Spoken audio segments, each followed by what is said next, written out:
Friends, आज आपण बनवणार आहोत पुरणपोळी. पुरणपोळी मैद्याची बनवणार आहे मी आज. आणि चणा डाळ घेतलेली आहे मी इथे 3 वाटी. आणि हे चणा डाळ छान स्वच्छ 2 पाण्याने धुवून कुकरमध्ये 3 ते 4 शिट्या होतपर्यंत लावून घेणार आहे. आणि हे आता आपण लावून घेतलेली आहे कुकरमध्ये डाळ. आणि डाळ शिजताना मी थोडं हळद पण टाकलेलं होतं. आणि आता हे आपली डाळ शिजलेली आहे. आणि हे डाळ चाळणीमध्ये टाकून आपल्याला चम्मचच्या साहाय्याने मॅश करून घ्यायची आहे. मी डाळ थंड झाल्यानंतर मॅश करून घेतलेली आहे, म्हणून माझी हे डाळ कोरडी कोरडी दिसून राहिलेली आहे.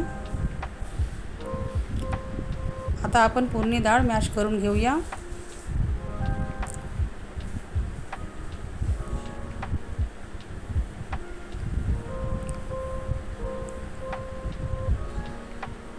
तर यानंतर मी कढईमध्ये हे मॅश केलेली डाळ टाकणार आहे. आणि अगोदर आपण गूळ किंवा साखर टाकलेली नव्हती. आता आपण याच्यात साखर टाकणार आहे. आणि मी इथे 3 वाटी डाळ घेतलेली होती. आणि इथे साखर घेणार आहे 1.5 वाटी. तुम्ही कमी जास्त करू शकता. गोड जास्त खाणार असेल तर तुम्ही 2 वाटी घेऊ शकता, नाहीतर कमी पण करू शकता.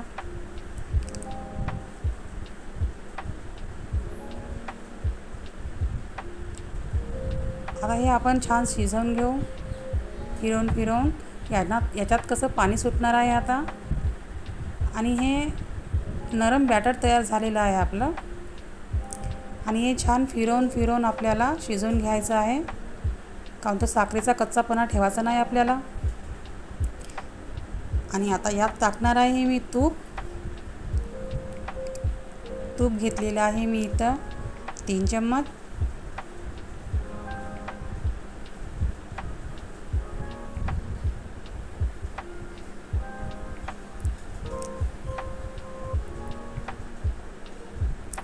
आता हे इथं आपण छान भाजून घेऊया.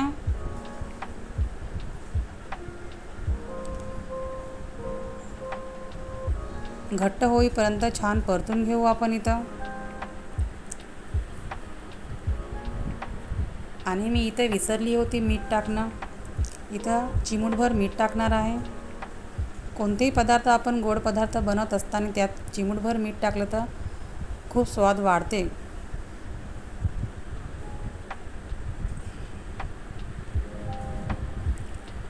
आणि हे आपले आता पुरण तयार झालेलं आहे. आता आपण इथं घेतलेला आहे मैदा. आणि ह्या मैद्यामध्ये मैदा अगोदर चाळून घेतलेला आहे मी. आणि यात थोडंसं मीठ टाकलेलं आहे. आणि आपल्याला ह्या मैद्यामध्ये नुसतं पाण्यानंच भिजवायचं नाही आपल्याला, तर थोडं साखर पण टाकून घेणार आहोत. तर 1 चम्मच मी साखर पण विरघळण्यासाठी पाण्यामध्ये टाकून ठेवलेले आहे. आता ह्या मैद्यामध्ये आपल्याला 2 ते 3 चम्मच तूप टाकायचं आहे. आता आपण छान चोळून घेऊया.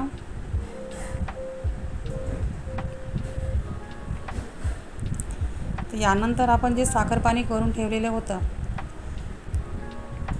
ते पाणी थोडं थोडं टाकत आपण इथं मैद्याचा छान गोळा तयार करून घेऊ. आणि थोडं थोडं टाकत मी मळणार आहे इथं.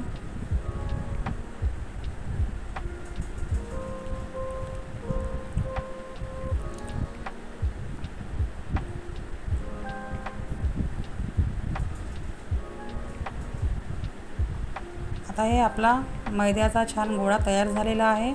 आणि याला 10 ते 15 मिनटं बाजूला ठेवणार आहे मी. झालेले आहे आपले 10 मिनटं. आता पुन्हा एकदा मळून घेऊ.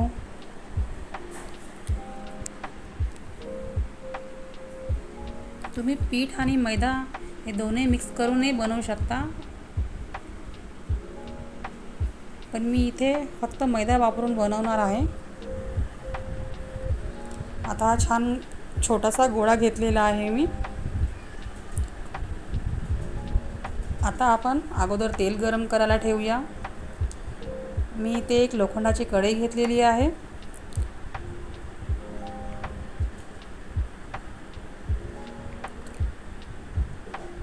आता आपण छोटीशी पुरी लाटून घेऊया।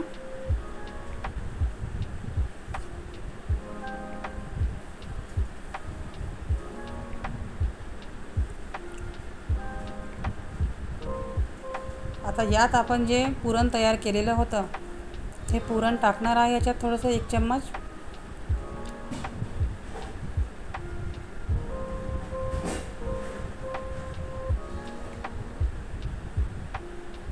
आणि आजूबाजूला थोडं पाणी लावून घेणार आहे अवतीभोवती मी। आणि त्यानंतर मी हे असे काटाकाटाने वर उचलणार आहे जसं आपण मोदक बनवतो।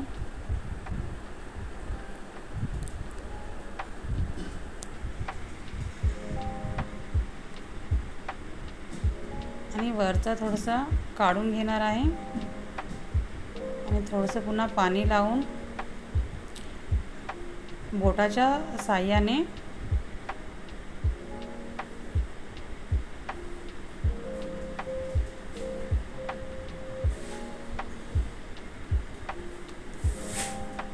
आता याला तुम्ही पुरणपोळी म्हणा किंवा कचोरी म्हणा, स्वीट कचोरी म्हणा, पण माझ्या घरी नेहमी मी अशीच बनवते।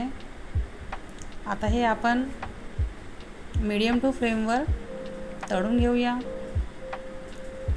गोल्डन ब्राऊन होतले तळून घेऊ आणि झाराच्या साहाय्याने आपण हे तेल असं म्हणजे वर टाकल्यानं छान वरती परत पण शिजून येते। आता आपण पलटून घेणार आहे।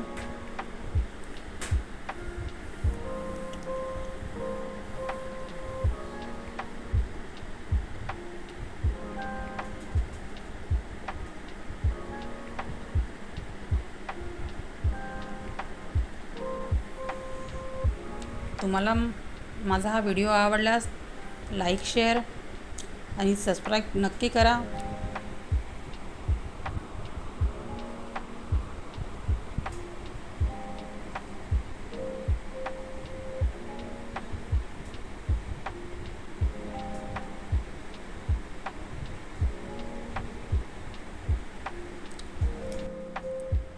आता पुन्हा बनवून घेतलेली आहे मी आणि याला पण पुन्हा तळून घेणार आहे।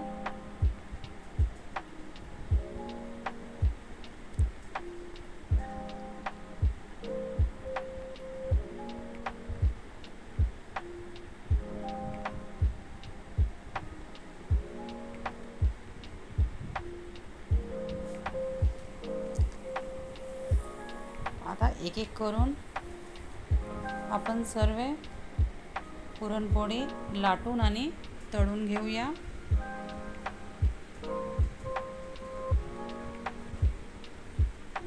एकाच वेळी 2 किंवा 3 टाकू नये, एक एकच करून तळून घेऊया आपण।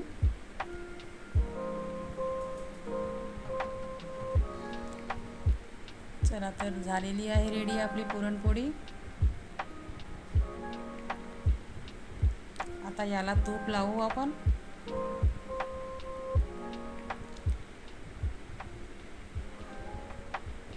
पहा, नरम लुसलुशीत आपली पुरणपोळी तयार झालेली आहे।